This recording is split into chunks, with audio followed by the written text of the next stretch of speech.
Bonjour à tous, donc nous revoilà pour ce deuxième partie de webinaire, donc différentes fonctionnalités de scan avec Trios bien évidemment. Donc je me représente, Mickaël, donc de la société Astem Digital. Aujourd'hui on va parler avec notre petite Trios de toutes les fonctionnalités. Alors, je ne suis pas praticien, par contre, ça fait quelques années que je vais au fauteuil, que j'assiste des praticiens, que je fais des démos, et je m'aperçois que très souvent, et même les retours qu'on a en hotline, il y a des petits automatismes qui manqueraient dans l'utilisation, qui vous faciliteraient la vie vraiment au quotidien, et qui garantiraient l'intégrité et la qualité de votre empreinte au niveau de votre laboratoire. Donc, hop, je vais allumer ma Trios. Donc on va voir différentes choses, on va voir l'inlay-core, le scan post, on va voir l'implant, le scan body aussi, hein, évidemment, et quand, à quel moment enlever la vis de cicatrisation pour éviter que les tissus mous s'écroulent. La gestion donc, du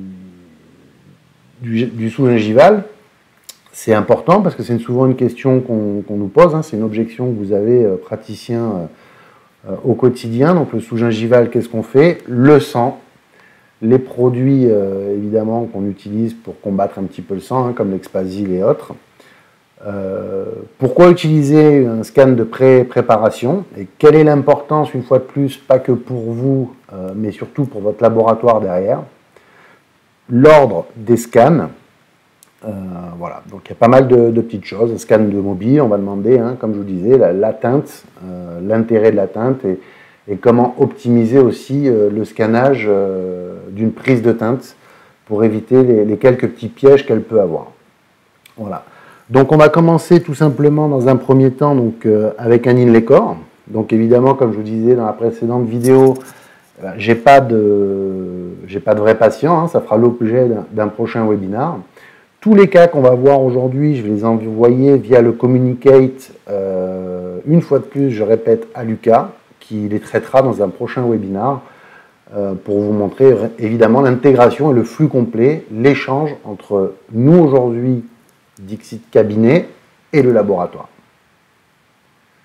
Donc on va prendre un patient Astem, pas besoin d'en recréer un, hop, nouveau cas.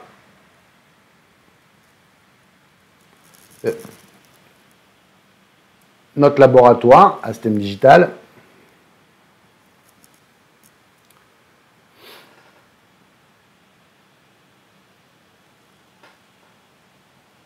On va donc mentionner un inlay-core que j'ai sur ma 47. Donc je peux très bien lui demander un inlay-core anatomique.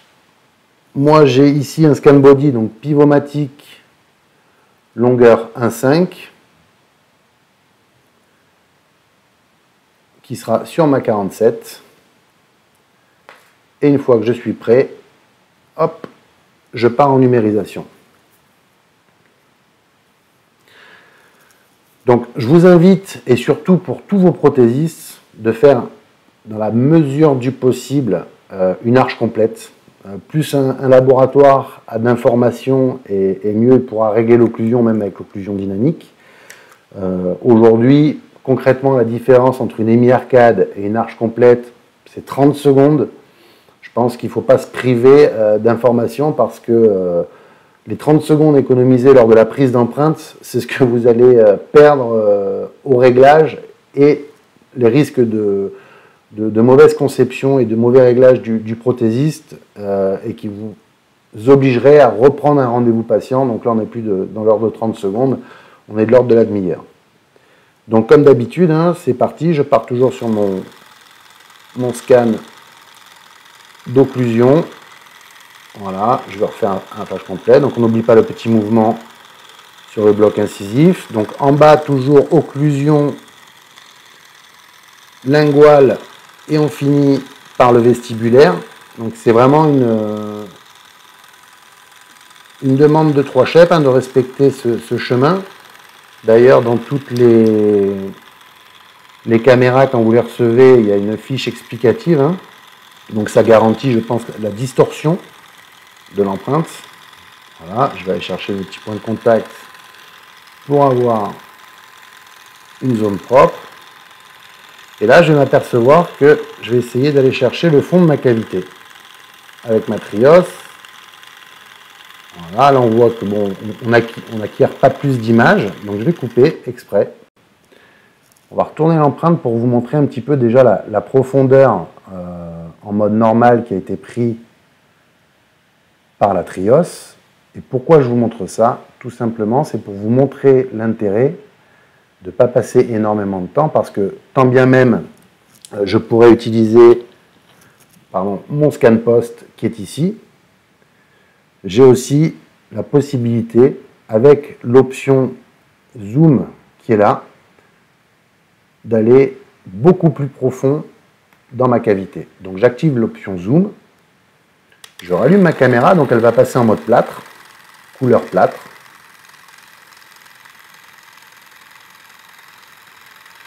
Hop. Et là, je vais aller mettre ma caméra dans l'angle de ma cavité.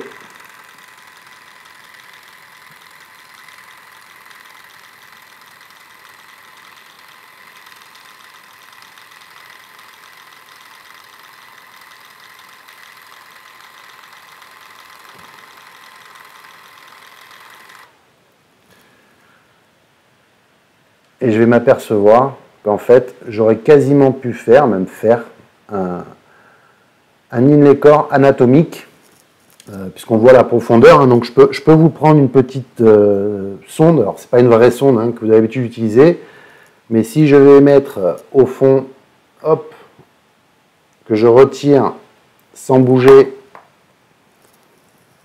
vous allez voir et comprendre que le champ de ma caméra est quasiment descendu de 10 à 11 mm en profondeur. Voilà. Par contre, étant donné qu'on est chez 3Shep, comme vous le savez, 3Shep est la seule caméra, la Trios officiellement, à gérer l'inlay core. Donc là, la caméra me demande de marquer mon inlay core. Il est ici, ma 47. Je fais terminer. Suivant. Si jamais j'avais un doute sur la profondeur, l'angulation, évidemment, je peux utiliser mon scan post, donc pas confondre, scan body c'est pour les implants, le scan post c'est pour les inlay core. Je vais demander à mon patient d'ouvrir la bouche, je positionne mon scan post, voilà, et je vais me remettre sur une dent adjacente et aller scanner mon scan post.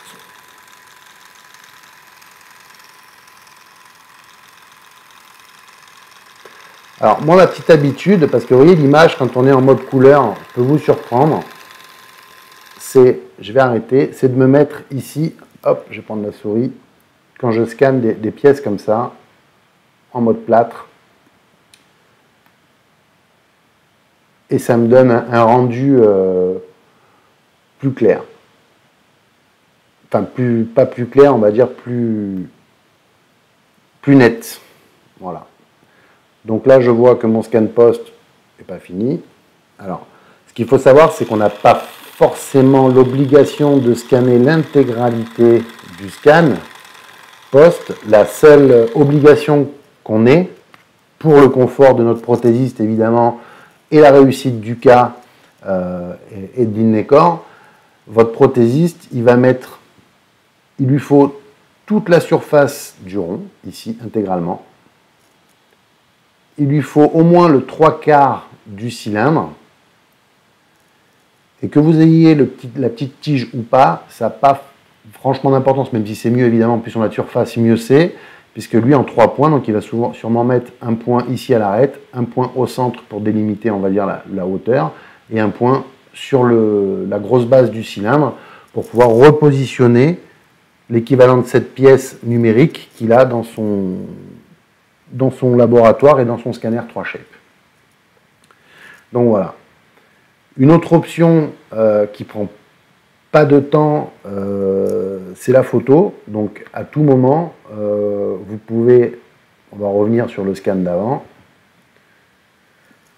ajouter une photo HD. Donc on peut repasser en mode couleur, ce sera beaucoup plus parlant.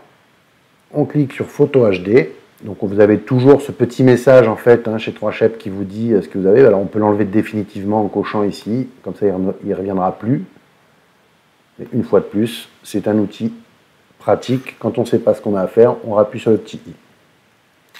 Je démarre ma caméra. Je me mets dans l'angle qui m'intéresse. Hop, et je clique, je fais une photo. Donc cette photo est sur le côté. Si je clique dessus, elle va venir se superposer, comme vous l'avez vu, sur mon arche. Donc ça, quand on a des saignements, quand on veut beaucoup plus d'informations, envoyer beaucoup plus d'informations précises à un laboratoire, c'est très important. Ça prend 2 secondes, mais plus vous donnerez de support de travail à vos labos, et plus vous serez sûr d'avoir une prothèse qui va se réaliser. Voilà. Un autre petit cas qu'on peut avoir pour montrer la profondeur et la puissance de la Trios. Alors on va le faire dans le suivant. C'est pas très grave, c'est pas l'antagoniste du tout, mais c'est pour vous montrer aujourd'hui la puissance de la caméra. Donc pareil, je scanne toujours mon modèle. C'est une EMI arcade pour le coup. Je vais prendre mes points de contact. Hop.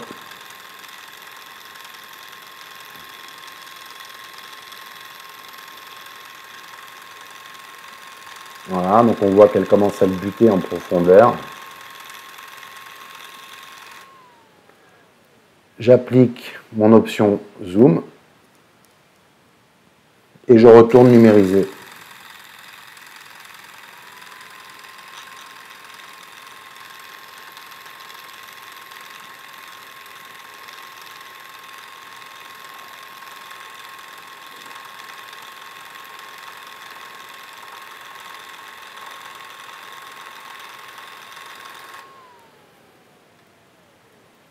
Voilà, donc comme vous voyez, on a ici, donc je pourrais aller rechercher mes petites zones, mais on a ici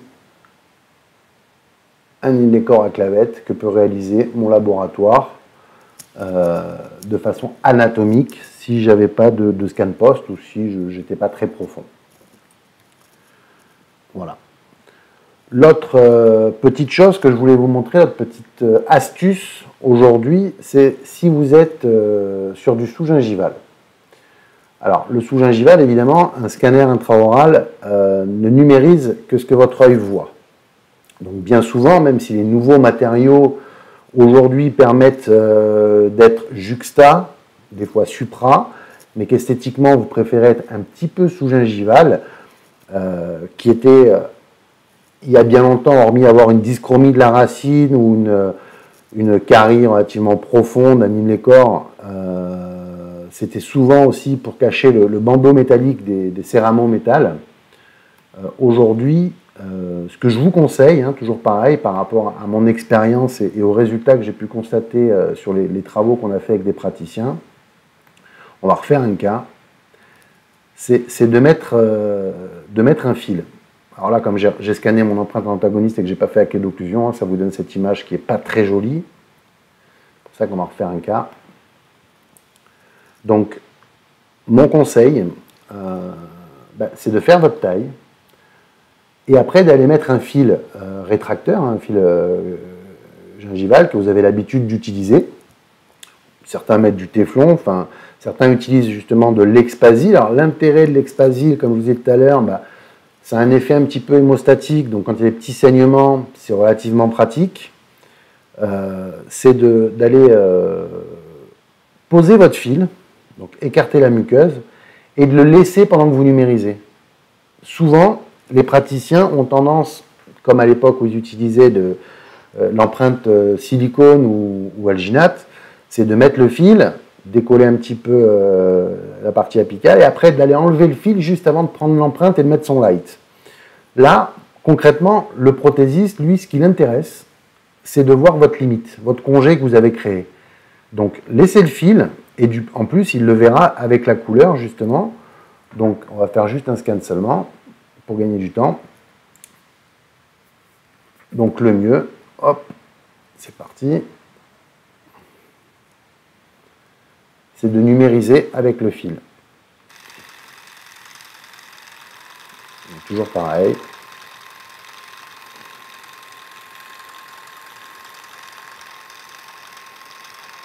Donc tout ça, c'est des petites solutions qui vous permettent de pouvoir numériser aujourd'hui. Hop, je vais chercher tous nos points de contact.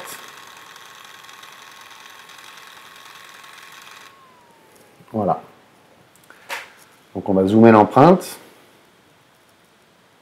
On va la mettre de profil.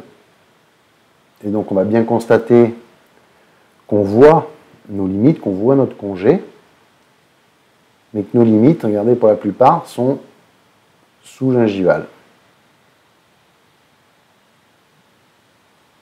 Si on était juste, on est sous juxta quand même, mais on est sous-gingival. Si la muqueuse revenait se coller, eh ben, elle serait au-dessus de ma limite de scellement. Voilà. Donc évidemment, après, je pourrais très bien enlever mon fil, hein, évidemment, hop, que j'ai mis, qui est bien collé. Donc j'ai une muqueuse un peu moins souple que la vôtre. Donc voilà. Ça, c'est le deuxième petit point que je voulais voir avec vous, parce que bien souvent, on va numériser ce qu'on voit, on envoie au laboratoire, et lui, même s'il a un delta de couleur entre la muqueuse et le moignon, il ne va pas vraiment savoir où s'arrêter. On a la possibilité, évidemment, avec 3Shape, de tracer la limite, mais certains prothésistes l'imposent à leur dentiste, d'autres non. Le mieux, c'est d'avoir une limite franche et qui permet aux prothésistes de pouvoir travailler sereinement pour vous et sans aucun problème. Une fois de plus, sur cette arche, on pourrait très bien, hop, y rajouter une photo HD qui donnerait, toujours pareil, plus d'informations à votre prothésiste, parce que là, pour le coup, tac, donc je dis une, mais on pourrait très bien en faire plusieurs, hein, des photos, hein, on n'est pas limité à une. Voilà. On va faire nos axes, 3 axes, comme ça au moins. Voilà. Et une fois que c'est fait, eh ben, nous allons pouvoir superposer nos photos. Et notre prothésiste va pouvoir récupérer évidemment toutes nos photos pour les superposer lui aussi dans son scan. D'où l'intérêt aussi du Communicate. Voilà. Petite chose que je voulais voir avec vous aussi, où bien souvent on a des problèmes, enfin vous avez des problèmes au quotidien, ça va être à quel moment, quand je fais un implant, je scanne mon profil d'émergence. Je vois très fréquemment des praticiens qui font dans leurs implants un premier scan avec, hop, on ouvre le patient, on va directement enlever la vis de cicatrisation, on va numériser, et si on rencontre, peu importe, un petit problème durant cette numérisation, que ça prend un peu de temps ou que le patient a une gêne, il vous demande d'arrêter, de souffler 5 minutes, qu'est-ce qui va se passer? Il va se passer que votre profil d'émergence va s'écrouler. On sait très bien que le profil d'émergence est quelque chose de pas stable et que dès l'instant où vous enlevez la vis de cicatrisation ou la vis personnalisée, hein, si vous voulez faire des vis personnalisées de cicatrisation, votre muqueuse s'effondre et du coup votre laboratoire, bah, il n'a pas toutes les bonnes informations. Donc vraiment, ce que je vous conseille dans ce cas-là, c'est, idéalement, si vous avez un provisoire en bouche, bah, c'est de laisser ce provisoire hein, et de scanner ce provisoire, dévisser au dernier moment le provisoire et d'aller numériser juste la cavité. Donc là, pour le coup, je ne peux pas vraiment vous montrer exactement ce que je vous dis, mais l'intérêt, en fait, c'est simple. Donc on va repartir sur notre première arche. On va parler justement à quel moment j'enlève moi je conseille, parce que moi j'enlève rien, je conseille aux praticiens d'enlever la vis de cicatrisation. Donc là, moi j'ai une 45. J'ai un pilier, un implant plutôt Straumann. Voilà, bah, c'est un bon level, tout est bon. Donc je peux vous montrer rapidement, hein. Il y a une pléthore de marques d'implants. Ils sont quasiment toutes, il n'en manque pas beaucoup. Et s'il en manque, 3 Shep les prend volontiers dès l'instant où elles correspondent à leurs normes. Donc une fois que j'ai sélectionné mon implant, je fais suivant. Donc pareil, souvent, comme je vous disais, je vois des praticiens qui, avant de commencer, par habitude de l'empreinte et des transferts, on va dire classiques, dévissent la vis de cicatrisation. Aujourd'hui, avec l'intelligence artificielle, vraiment, ce qu'il faut faire, à mon sens, pour éviter que la muqueuse s'écroule, c'est que tout ce temps-là où je suis en train de numériser mon arche, vous voyez, hop, ma vis, je passe dessus, je la laisse en place, ma vis de cicatrisation. Je ne l'enlève pas, je fais mon pré-scan avec, mon premier scan d'ailleurs, c'est pas un pré-scan. Voilà.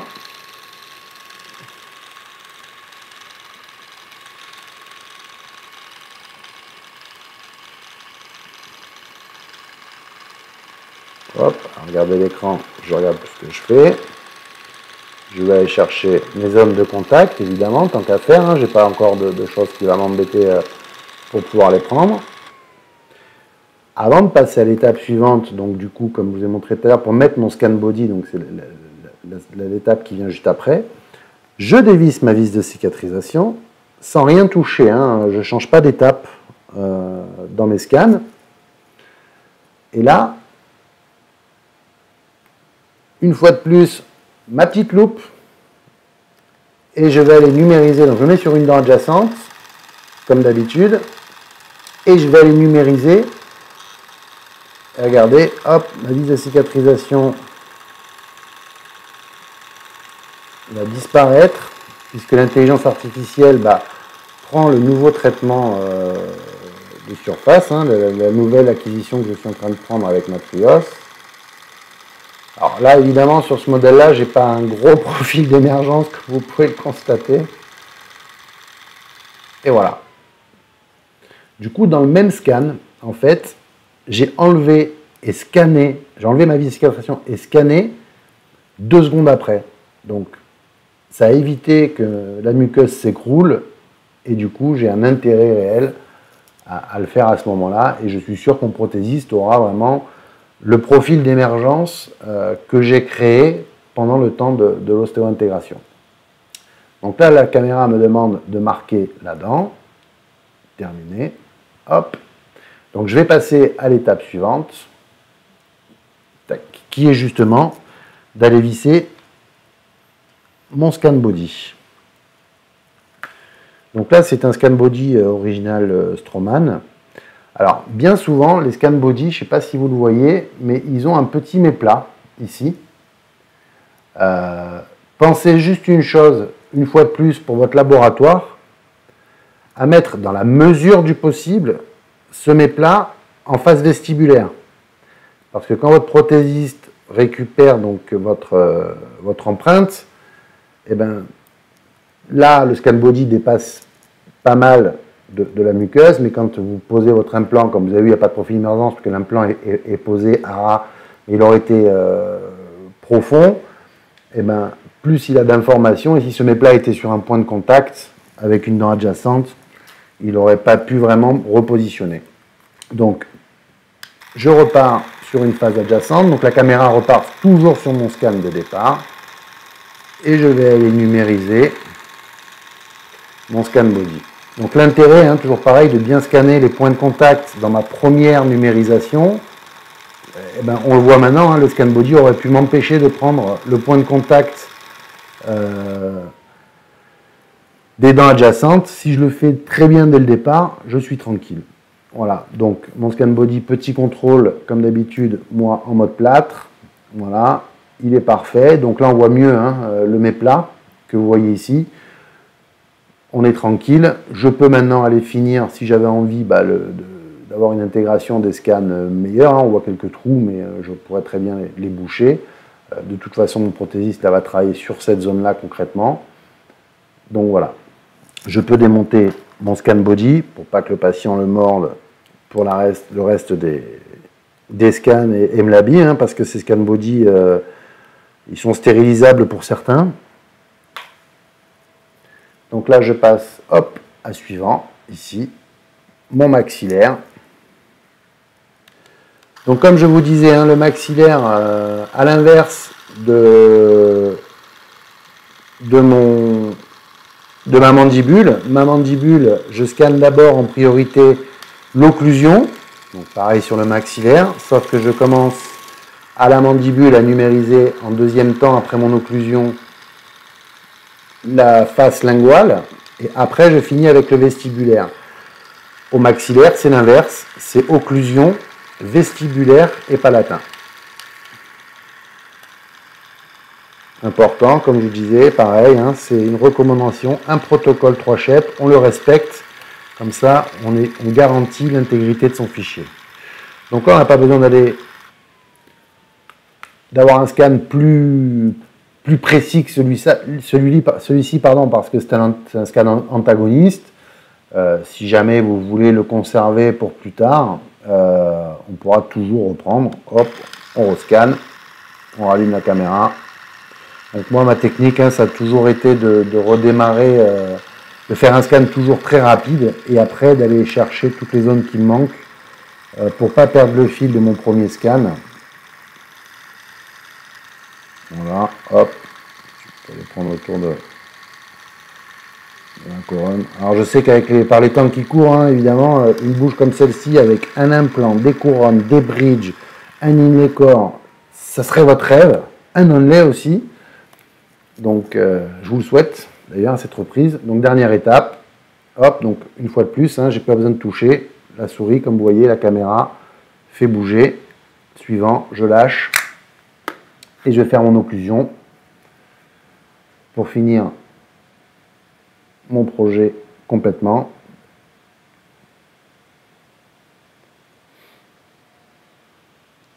Donc là, le scanner, la caméra, voilà, règle, c'est bon.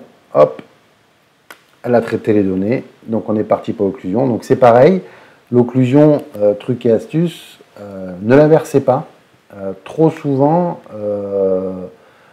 je vois des scans où l'occlusion est inversée. La caméra, en premier, elle vous demande le mordu 1. Et vous voyez, le mordu 1, c'est le secteur 1. D'accord? Et après, secteur 2. Donc n'inversez pas, parce que souvent, je vois en mordu 1, secteur 2.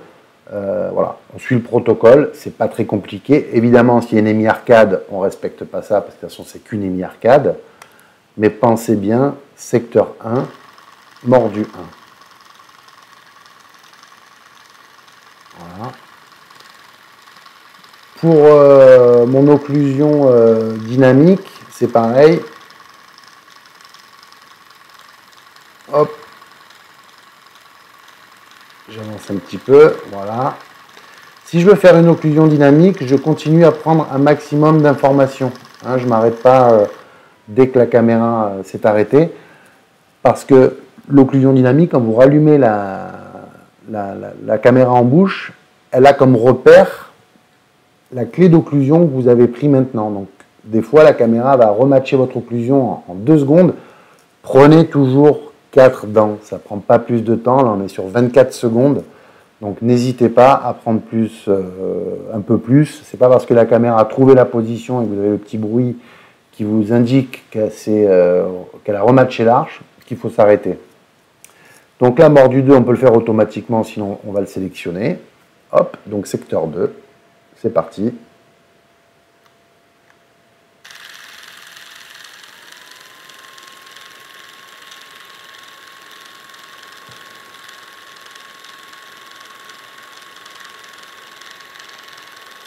Hop. Je prends toujours un maximum de muqueuse hein, en ma clé d'occlusion. Plus j'ai d'informations, mieux c'est. Je avance, voilà, parfait, comme tout à l'heure. Hein. Je balaye, c'est pas grave. Plus j'ai d'informations, mieux c'est. Voilà, 25 secondes. Et au moins, je suis tranquille. Repositionnement de mon arche. Logiciel calcul. Si je voulais faire mon occlusion dynamique, hop, Alors là, sur un articulateur, il va falloir que je pose la trios pour pouvoir faire une occlusion dynamique. Donc vous voyez, les surfaces que vous avez en bleu, donc les repères que vous allez avoir pour faire votre occlusion dynamique, sont équivalentes à celles que j'ai scannées. Donc si j'avais scanné que 4 dents et que la caméra aurait rematché quand même et trouvé l'occlusion, j'aurais eu énormément de mal à repositionner pour l'occlusion dynamique, donc ça ne me coûte rien d'aller prendre un peu plus d'informations. Et donc mon occlusion dynamique, hop. Donc, vous voyez, mon petit carré vert, il va se mettre en position, voilà, sur une zone qu'il connaît. Et là, je demande à mon patient de matcher, de faire des projections. C'est très dur. Voilà. Avec mon articulateur. Des latéralités.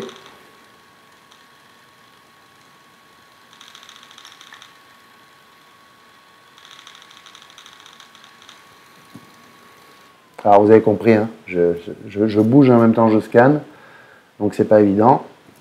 Donc petit calcul du traitement de données toujours. Alors c'est extrêmement rapide comparé à d'autres caméras. Ce temps de calcul, de toute façon là, concrètement, vous avez fini avec le patient, enfin fini avec la caméra pour le patient, donc vous pouvez avancer. Toutes les données sont prises. La seule étape qui vous reste avant de faire partir le patient, parce que ça aussi c'est pareil, dans les petites fonctionnalités, les trucs et astuces, c'est les règles que vous allez avoir juste après. Donc la petite dent que vous avez ici en haut, qui va vous donner un signe de hop, de réglage, de contrôle.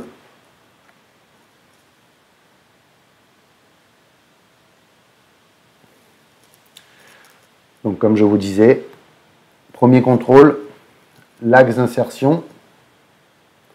Donc l'axe d'insertion, on va pouvoir, hop, sur notre arche, si c'était plusieurs implants, regarder l'insertion. Alors sur des implants, de toute façon, tant bien même, je rajouterai ici, hop, mon scan body, parce que évidemment, sur la courbe qui est ici, je peux superposer tous les scans que j'ai fait. Donc j'aurais pu voir si j'étais plus ou moins parallèle. C'est trop tard, les implants sont posés. Ça sert surtout sur des bridges. Vous allez pouvoir voir si vos tailles de moignons sur un bridge sont parallèles et pas divergents. Donc pareil, comme la vis de cicatrisation, on va retoucher avec la fraise et on va pouvoir après renumériser sans rien modifier notre correction qu'on a apportée en bouche. Donc voilà, dernière étape qui est ici, l'export à mon laboratoire.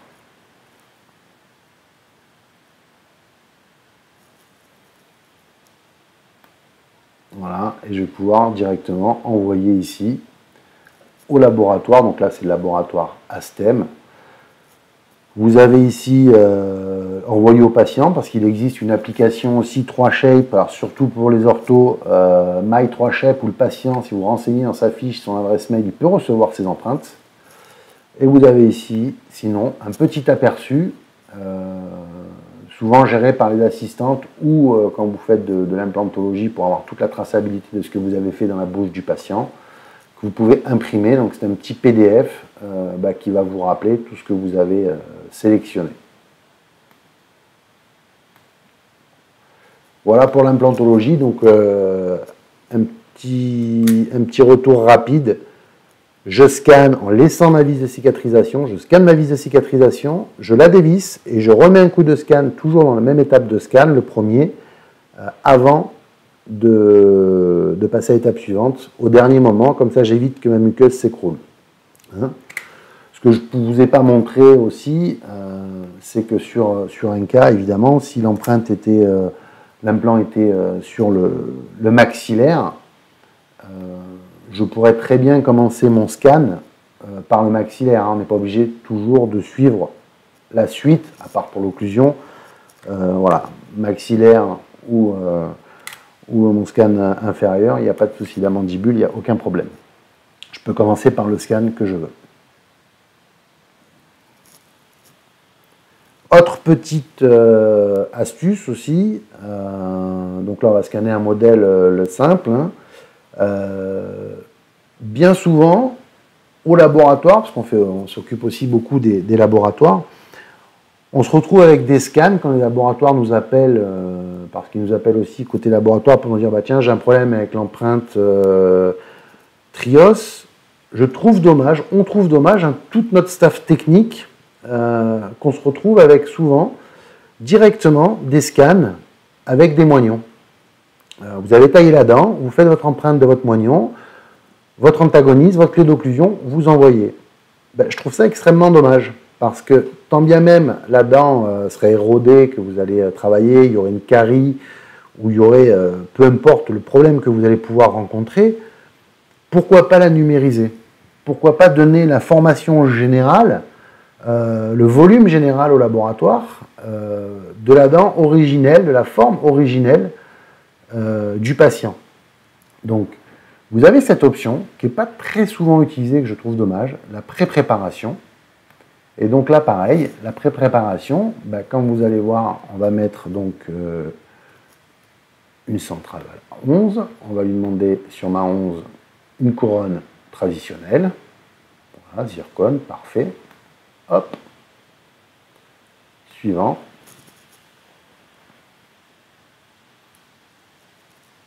Eh bien, ce que je trouve dommage, c'est que vous ne la scanniez pas. Donc, vous voyez, comme j'ai rajouté un pré-scan, il me demande, comme dans mon scan body avec mes implants ou comme avec mon Inlecor et mon scan post, il me rajoute un scan supplémentaire. Voilà. Donc, comme je vous disais tout à l'heure, on n'est pas obligé de suivre le cheminement 3 Shep, hormis celui d'occlusion qu'on est obligé de faire en dernier. Je peux très bien aller sur mon maxillaire tout de suite, ici. Hop. Et demander à commencer par mon maxillaire, tout simplement pour la simple et bonne raison que j'aurais mis de l'expasil, on sait que l'expasil il a une durée d'utilité à peu près de 1 minute, donc il ne faut pas hésiter, des fois, vous n'avez pas le temps, on ne peut pas commencer par l'arche suivante. Donc pareil, là je commence par mon maxillaire, hop, voilà, toujours hein, face occlusal, donc maxillaire. Alors, dites-moi. Vestibulaire, c'est bien. Il y en a qui suivent. Et après, je finis par le palatin.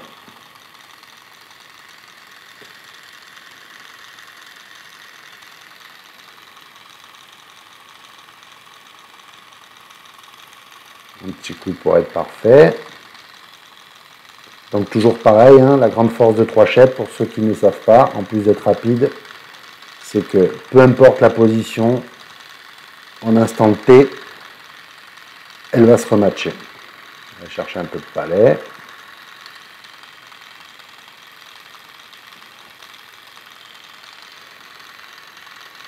On va aller faire un petit peu de publicité à un de nos partenaires, notre deuxième plus grand partenaire à ce jour chez Astem, c'est Ivoclar, Vivadent. Donc voilà. Donc là, j'ai scanné, j'ai fait mon pré-scan avec ma couronne en place. Donc je peux faire suivant. Hop. Ici, donc il va me demander de marquer ma 11, toujours pour que la caméra se repère dans l'espace. Voilà. Suivant. Terminé. Et là, comme pas de magie, hop, j'ai taillé ma dent. Je suis extrêmement rapide pour tailler les dents. D'autant plus que vous ne perdez pas spécialement de temps parce que vous repartez sur l'arche déjà numérisée. Donc c'est pas comme si vous refaisiez un scan à nouveau. Donc pourquoi se priver de donner des informations à votre prothésiste? Donc hop, j'en me remets sur les dents adjacentes. Et je vais numériser. Comme vous voyez, le peu de mon ancienne couronne qui reste va disparaître. Vous voyez, je vais pouvoir chercher mes points de contact de chaque côté.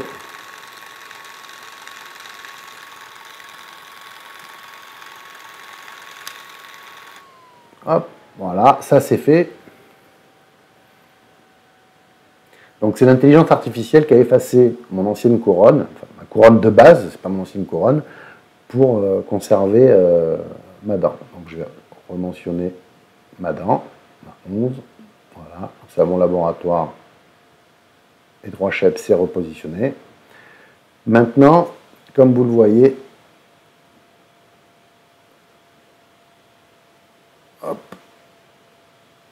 j'ai des zones que la caméra me met en orange, c'est les zones où elle aurait aimé que j'aille plus numériser, c'est les zones de danger pour le laboratoire. Donc je vais y retourner. Par contre, je vais mettre la zoom ce coup-ci, un petit zoom, et aller numériser en zoom les zones que la caméra m'a demandé d'implémenter. Ça va être ce petit morceau qui manque. Vous voyez, un petit trou.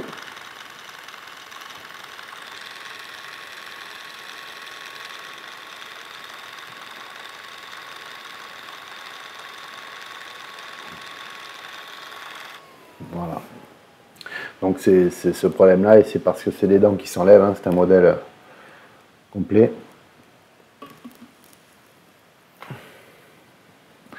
Et donc ma dernière étape, je vais scanner maintenant ma mandibule. Parce que tout le reste c'est bon. Je l'ai fait en dernier, pourquoi? Parce que j'avais de l'expasie en bouche. Donc toujours pareil, petit mouvement. Hop, je repars sur ma clé d'occlusion.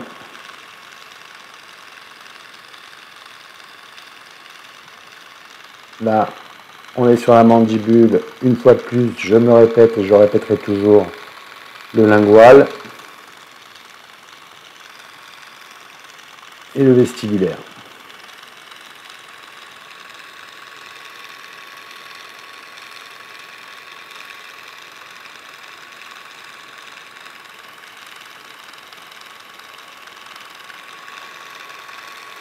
Alors c'est pas des trous, hein, c'est mon modèle qui a vécu.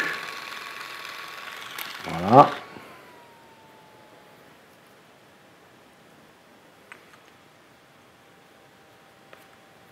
Et donc, la dernière opération qui me reste, hein, qui n'est pas validée, c'est ma clé d'occlusion. Donc là, je pense que maintenant vous avez compris le principe, hein, de toute façon. Au minimum 3 scans pour être tranquille. Sauf si c'est une gouttière, hein, et que vous n'avez pas besoin forcément d'avoir l'occlusion. Vous pouvez vous arrêter un scan et expédier à votre laboratoire qu'un scan.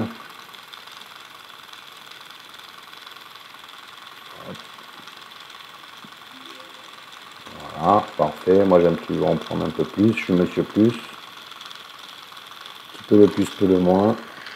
Hop. Donc j'ai fait mon secteur 1 parce que je suis dans le mordu 1, on est bien d'accord.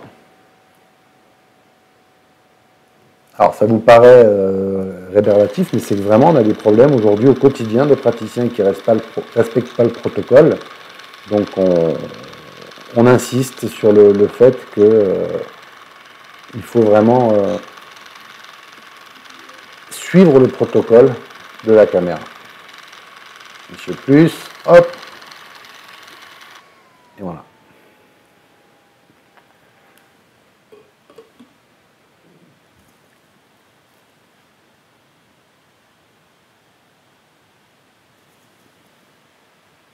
Mon petit contrôle.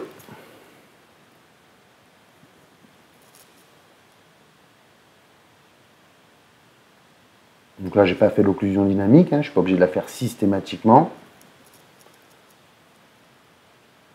Et donc là, je vais pouvoir contrôler en rajoutant évidemment mon scan, hein, parce que ici, vous avez toujours le nombre de scans que vous avez, donc avec ou sans. Et l'intérêt, c'est que mon laboratoire va pouvoir utiliser cette couronne pour se projeter déjà dans un premier temps sur la nouvelle. Voilà, il va pouvoir l'utiliser comme calque. Donc c'est un gain de temps pour tout le monde. C'est aussi, à mon sens, un confort pour le patient parce qu'on part toujours sur la même morphologie que ce qu'il avait. Alors là, c'est les dents d'un modèle, elles sont parfaites, mais il y aurait un petit décalage sur ces dents ou sur cette dent-là. C'est pas parce qu'aujourd'hui elle est cariée que 100% des patients veulent des dents alignées parfaites. Il y en a qui aiment bien la petite animation de leurs dents. Voilà. Vraiment, l'intérêt de tout ça, c'est plus que de l'esthétique, c'est qu'on va parler de la fonction, hein, parce que même si beaucoup des patients aujourd'hui parlent souvent d'esthétique, esthétique, ils n'ont que ça à la bouche, aujourd'hui, la priorité, du moins pour moi, et ce que j'essaie de transmettre à nos clients, même si on est tous sur la même longueur d'onde, c'est surtout la fonction. Donc le scan de l'occlusion dynamique, d'avoir déjà, quand l'abrasion est saine et que l'occlusion est saine dès le départ, de garder un maximum l'animation des dents naturelles du patient, je pense que c'est quand même la priorité. Dans nos onglets qu'on a de contrôle, évidemment, on a la limite cervicale. Hein, donc la limite cervicale, on peut la regarder. Donc le logiciel la détecte plus ou moins. Après, vous pouvez de toute façon, à tout moment, la retracer. Alors, j'ai pas de souris, hein, je le fais au doigt, donc évidemment, sur un écran tactile, c'est un peu plus compliqué. Vous avez aussi donc l'espace. Donc l'espace qui va me dire si aujourd'hui cette prothèse, je l'ai assez taillée par rapport au matériau que j'ai demandé au départ. Hein. Donc important au départ, quand on fait la fiche patient, de bien la remplir. Ça permet au laboratoire de ne pas la modifier. Et tout ça a une importance. Ce n'est pas juste une indication, mais vous le verrez au prochain webinaire, ce n'est pas juste une indication sur ce que vous voulez, comme vous pourriez le mettre sur une fiche papier aujourd'hui. C'est vraiment d'avoir toutes les informations correspondantes aux matériaux que vous avez sélectionnés. Voilà. C'est-à-dire qu'une zircone n'a pas besoin d'autant d'espace qu'une CCM ou qu'une couronne coulée. Hein. Chaque type de matériau a ses règles à lui. Donc là, voilà, on va voir que sur cette couronne, le verre au contact, là on est à 1,6 mm, donc je peux bouger la zone. Et on va s'apercevoir que par rapport au premier point de contact éventuel de l'antagoniste que j'ai sur mon modèle, on est à 1,50 mm, donc on a largement de quoi, on a largement laissé assez de place à notre prothésiste pour pouvoir réaliser.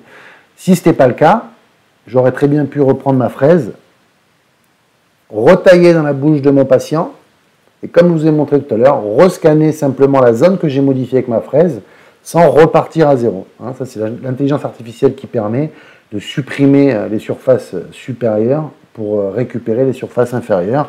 Donc, juste aller rescanner la zone. Voilà.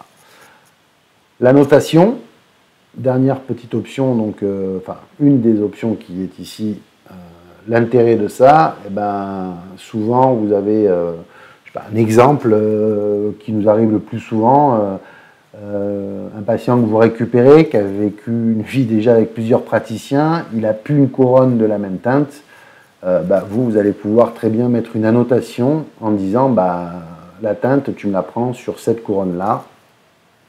Donc, vous pouvez marquer repère teinte, ici, terminé. Et donc, du coup, vous allez avoir le repère, la petite notification qui restera pour votre patient. La prise de teinte, maintenant. Donc, la prise de teinte, aujourd'hui, il faut en parler. Elle est quand même relativement dépendante de la façon dont vous allez prendre la teinte, parce que sur votre Trios, évidemment, on a une lumière, c'est pas étanche, hein, c'est pas comme certaines marques de capture, d'appareils de capture, d'Ensplay ou autre pour prendre la teinte.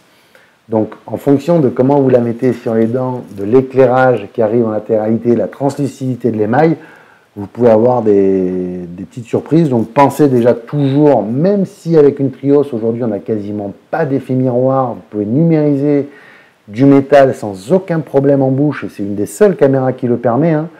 Un inlay core, une couronne coulée dans la bouche, de l'or pour certains, même un châssis, un stélite, vous pouvez numériser sans aucun problème, on n'a quasiment pas d'effet miroir.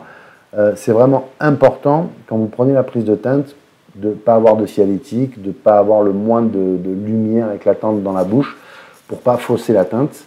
Et pareil, comme vous le voyez, on a la teinte de la couronne et la teinte du moignon.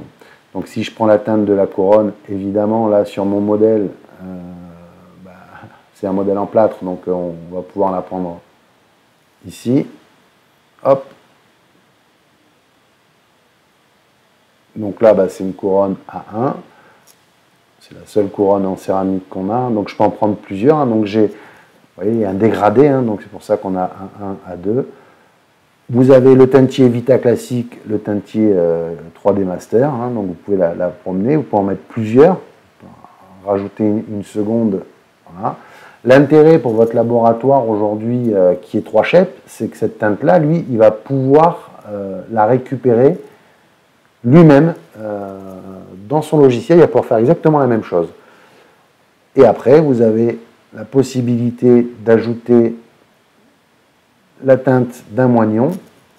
Et là, c'est pareil, vous avez un teintier. Et ça, c'est très important parce qu'aujourd'hui, on est à l'ère un petit peu des nouveaux matériaux, des matériaux translucides, et quand on se retrouve avec un support en dessous, le prothésiste, s'il ne le voit pas, qu'est-ce qui se passe? Vous avez une tache grise, vous avez un noyau au milieu de la dent du patient, et que quand c'est une dent centrale comme ça, ça peut vous créer des problèmes et devoir refaire le travail.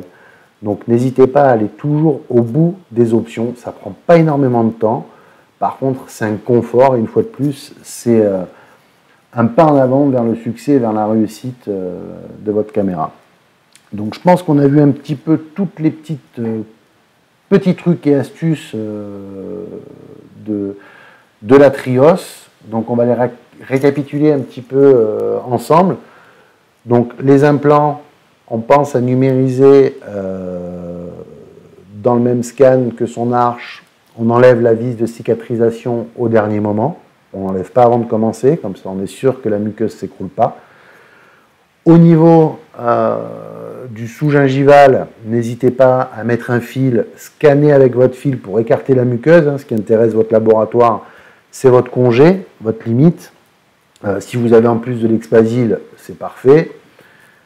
Au niveau des couronnes, avant de tailler les dents, quand il y a encore une forme, n'hésitez pas à enregistrer cette information. Pareil pour les implants, si vous avez déjà un provisoire et que vous voulez passer à la définitive. Le provisoire du patient, pendant le temps de l'ostéo-intégration, est bien réglé, tout est parfait. N'hésitez pas à le scanner. C'est des informations en plus pour votre laboratoire.